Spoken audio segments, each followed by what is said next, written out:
Welcome to my Love Ultras vlogs. I'm John Kynaston and this is episode 22. I'm continuing with my countdown to the Northern Traverse. So I've now had 3 weeks of training and there's 16 weeks to go. Well, it's 16 weeks on Saturday, so I'm recording this on Sunday the 14th of January, and the race will be 16 weeks next Saturday. So I've probably got 17 weeks of actual training to do, but anyway, just give you an idea. So it's 16. The race is 16 weeks next Saturday, this coming Saturday. Really enjoyed this first week, but before I get on to my training, just want to mention the Spine race.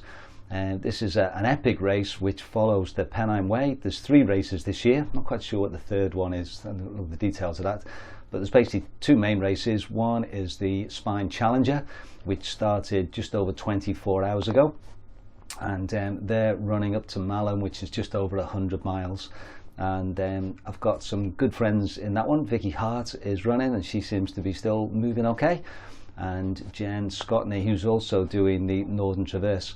And when I looked a few minutes ago, I think she's finished now. She was almost there. So she's obviously had a really good run.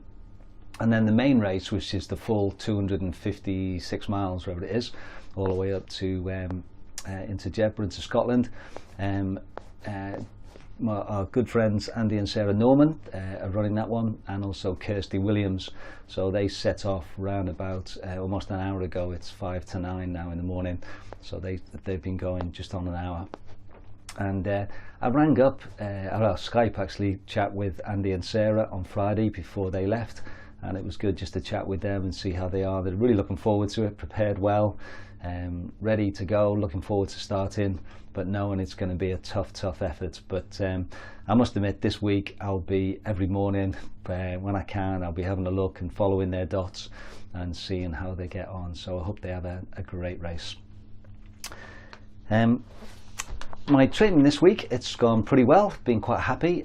Basically on Monday and Wednesday lunchtimes, I work quite close, at the school I'm based in is quite close to Pollock Park, and I've got a great sort of 6.5 mile route that I can do off-road. So basically I leave the school, I can run on grass straight away to the park. I have a little tiny bit of concrete for about maybe 1/4 mile, and then get into the park, and I have this route which goes all the way around the park, and it's all off-road. On Monday it was really frosty and it was firm, so it was quite good. On Wednesday I went the opposite way around just for a change, and the ice and frost had melted, and it was a lot muddier. But it's a great little route. It takes me just over an hour and 10 minutes, and means I can get back and have a shower and then get on with the rest of my day. So I've really enjoyed that on Monday and Wednesday. I say just do about 6.5 miles. And then Thursday I just did an easy run from home just before I went to work, just 5 miles or so. I'm trying not to run every day, but I wanted to run 4 days this week. So I thought, well, if I do an easy day on Thursday morning, that will be fine. And then yesterday, Katrina and myself went up on the Braes and we did almost 15.5 miles. And we did that run, similar, not quite as far, but up there, just after between Christmas and New Year. Oh no, I was just after, anyway, 2nd of January I think it was. But it was really windy and cold. Katrina didn't quite have enough clothes on, right gloves, and she didn't enjoy it too much. Whereas yesterday it was great, very little wind, and it was quite a nice temperature, and we had a really good run. Quite muddy in places, but we really enjoyed it. So that was good. Just took us 3 and a bit hours. But we had a great time, so that was good. And I think the key thing for this week has been that it's all been at a slow pace, and that's what I'm planning to do really. This race is all about preparing to be able to keep going for a long time, and I'm not going to be running fast. So with my ankle and with the race, I've decided I'm not going to do any speed work for the next few weeks, even months. In the past I've always enjoyed going to Kilbarkin on a Monday night and doing a good speed session, because I think that does help my fitness. But I just think with this race, what I'm preparing for, and also I think if I try and run too fast, my ankle's not going to cope with it. whereas it seems to be fine running a lot slower and just keeping going. So that's the plan, and see how that goes, certainly for the next 3 or 4 weeks, if not longer. I get my insoles 2 weeks tomorrow, so that will be hopefully the last piece of the jigsaw to be able to get back to things, but I'm not going to rush back into doing any speed work. We'll see how that goes. And one of the great things about doing these vlogs is the bit of feedback I'm getting, and the one I did last week, I talked about my plans for a recce run and my training plan, and I was saying that I'd looked into trying to go A to B, but it looked too difficult, so I was going to do out and backs. And almost the next day, James Thurlow, the race director, got in touch and said there is a way of doing it. It's a bit more complicated, but it might be worth considering. So we had a little chat on Messenger on Facebook, and then we arranged to have a chat on phone. So I rang James on Monday night, and we had a good long chat, and he's really helped me to sort of see there is a way of doing it. So I've got that all sorted. So basically what I plan to do is the first weekend, instead of going down, I was going to base myself at I think it was Rossdale, and run back and forth.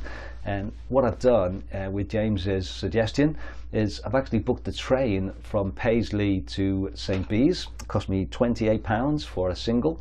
I'll leave Paisley about 7:30 in the morning. There was a 6:30 train, but it was going to cost £61, so I thought, well, I would say I've got a bit of money by going an hour later. But it means that I won't start running till 11. So I basically get a train from Paisley to Glasgow, Glasgow to Carlisle, Carlisle to St Bees, get there just before 11, start running. Then I'm going to run the 35 miles on the route from St Bees to Grasmere. And then my good friend Dave Trollman said he'd be willing to come down and pick me up. He lives only sort of 15 minutes away in Keswick. So he'll pick me up on Saturday night, go back to his house, have something to eat, have a shower, have a sleep, and then in the morning I can get the bus down to Grasmere, or Dave might drop me off, and then I'll run from Grasmere to Shap, which is about 21 miles. So that'll give me sort of 56 miles over the weekend. And then I can get there's a 6:30 bus, James says, from Shap to Penrith, and then I've got a train booked from Penrith back to Glasgow, leaving at 8:30, get back about 11 o'clock at night, or about 11:30. But I'm really looking forward to that weekend, because it means I can do 56 miles on the route over the 2 days, and I can really get a feel of that. I can take my time, I can do the navigation. Hopefully the weather will be quite nice, but you never know in the end of February, but we'll see. But I'm really looking forward to that now that that's there.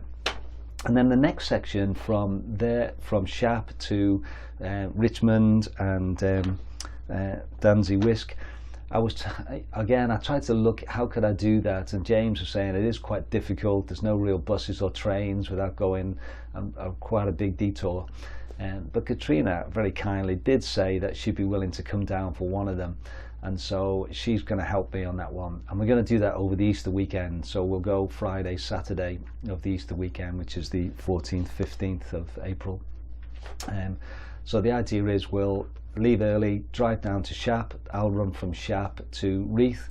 There's a campsite there. We have a camper, or a sort of car that we converted into a little camper van, and so we can have a sleep there. And then the next day I'll run from Reeth to Danby Wisk. So it'll be 41 miles the first day, and it will be 21 the second day. But again, so that means on those 2 weekends I'll have basically covered 120 miles of the route. The third weekend, 2 weeks later, not decided on that one yet. I might have to do an out and back on that one, but I'm not too concerned about that now, in a sense, because I think according to James and also Andy Cole, who left some comments, that a lot of the tricky navigation is that first 120 miles, and there's some bits there that's really worthwhile doing on the recce's. So that's the plan. So I've got those 2 weekends planned in now, and I'm really looking forward to getting on the route and seeing what it's like, and practicing the navigation and taking some photos and videos and just enjoying the part of it. And I think for me the recce's are part of the whole experience. I love being on the route and getting the feel of it, so when it comes to the race I can concentrate on doing the best I can on the race day. But I must admit, my whole thinking for this race is to enjoy it. I want to take part, and I'm feeling with my ultra running really, it's certainly it's all about enjoying it now. and I've always enjoyed it, but I've always been quite keen to be as fast as I can and to work hard on the my splits and this, that and the other. And I think at the moment I just feel with this injury and having a few months out, it's given me a different perspective, and as I come back I think I just want to enjoy it, and I want to be able to do it, and I'd rather run slower and be able to do it than try and push the pace a bit and end up getting injured again. So I feel as though my thinking has changed a little bit, and I really do just want to make sure I complete this and I enjoy it and I do the best that I can. But the priority is to make sure I complete the race rather than trying to push the pace and do some speed work and this, that and the other, and end up getting injured again. This week I've got a similar pattern to last week, so we're going to do Monday and Wednesday. I should be able to get out at lunchtime again, look at my work timetable, and I can do those runs, and looking forward to those. Thursday again I'll just do an easy road run, just for 5 miles or so.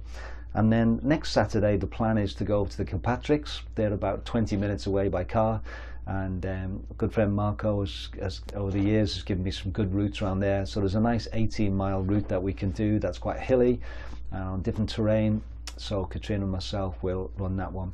Now the only slight complication is that our daughter Laura is expecting her second child on Friday, and they've said to her that they probably won't allow her to go past her due date because she had some little bit of problems last time with Micah. So we think she's probably going to have the baby, or certainly start getting induced on sort of Thursday, Friday, and we're on Micah duty, looking after our little grandson Micah, who's just 2. So I'm not quite sure how that's going to work out. If Laura does go into labour on the Friday and we're looking after Micah on Friday night, Saturday, we won't be able to run Saturday, so we might have to run Sunday, or if anyway, it's just, we're not quite sure. We'll have to be fluid on that, but we're hoping that there's at least a window somewhere over the weekend that we can get out and do our run. So that's my latest update on my training and preparing and planning for this year's Northern Traverse.